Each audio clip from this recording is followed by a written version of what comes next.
Revelation chapter 16 verse 6 states, "For they have shed the blood of saints and prophets, and you have given them blood to drink, for it is their just due." This verse continues the dialogue from the previous verses in Revelation 16, where the third angel pours out his bowl on the rivers and springs, turning them into blood.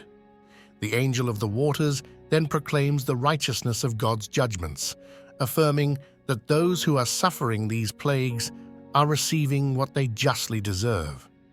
Here, the reason for this specific judgment is explicitly stated.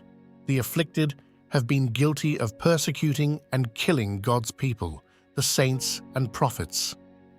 The verse draws a direct line between the actions of the persecutors and their punishment.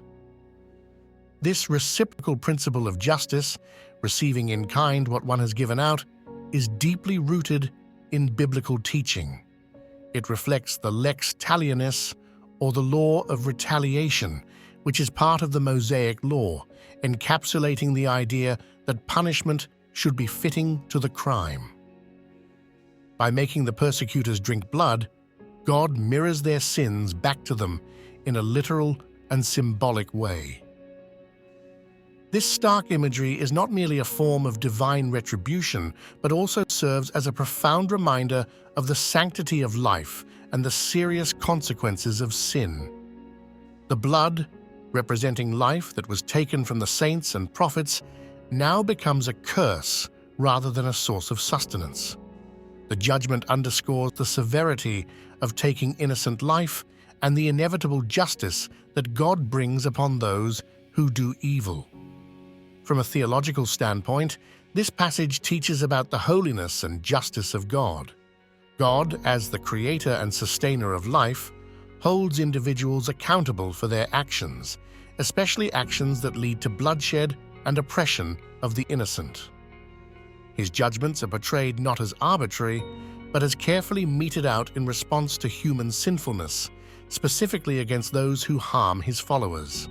In application, this verse serves as a sobering reminder to all believers about the nature of divine justice and the seriousness with which God views the persecution of his people.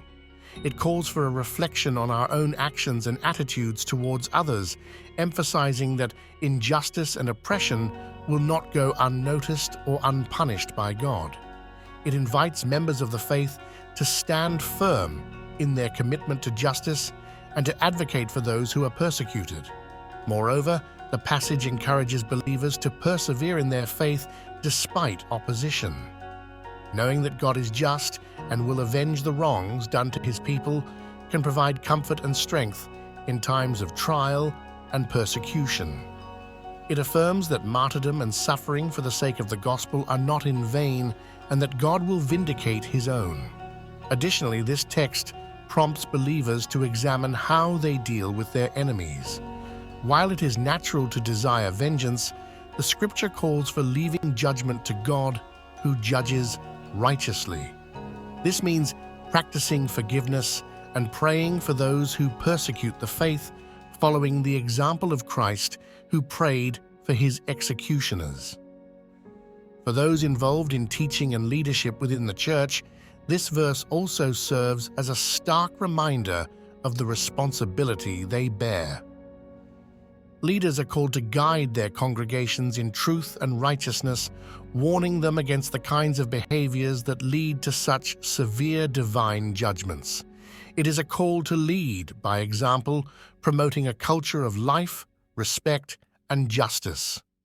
In a broader sense, Revelation chapter 16, verse 6 challenges the church to be a prophetic voice in society, advocating for justice and standing against the oppression of people anywhere in the world. It underscores the role of the church in social issues, calling for a proactive stance in fighting against injustices like violence, oppression, and the devaluing of life. Thus, Revelation chapter 16, verse 6 not only reflects on God's response to the persecution of his people, but also serves as a directive for how to live in light of this truth. It calls for a life marked by justice, mercy, and humility before God, trusting in his ultimate judgment and providence.